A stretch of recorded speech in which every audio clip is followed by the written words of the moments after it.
brilliant. One of the questions I should have asked the champions. So what sort of times do you do on this sprint? So you do a standing quarter, I take it, is it? On the Brixton road display, as I say, don't do it like those. It's steep because so at the time, was one of my main rivals. Steve was running low things and the bike was capable of quite a bit more. I was running 500 trouser and my 500 trouser was running 9.3, 148 miles. Put them up. In the standing quarter. Yeah. Yeah, that's something else. But I've never had a go at sprinting. I've done a bit of hill climbing and things like that. Not sprinting, but it looks fun.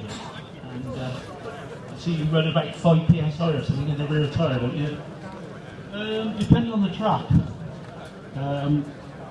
The lower the pressure you run in the tyre, obviously better the grip because the tyre works harder. So if you've got somewhere like Santa Port that's really, really smooth, you run maybe 3-4 psi. Some of the airfield tracks that we run about maybe 9 psi. Never really go above 9. Yeah. But obviously when you accelerate, they just squash straight up, don't they? Yeah. Brilliant. You get what you call tyre growth. So it sets off flat. When the inertia takes over, the tyre grows, so therefore your gearing grows as well.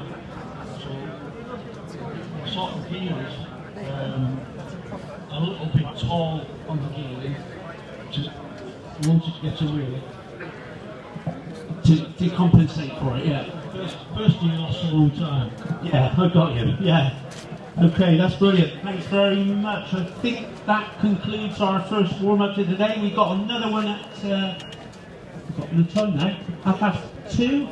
2:30 we'll be out again. And our next chat on the stage is at 1:30, and that's with Brian Croydon. So come along, and I'm sure he's going to go into deep details about the technology of this beauty here. So thanks for that.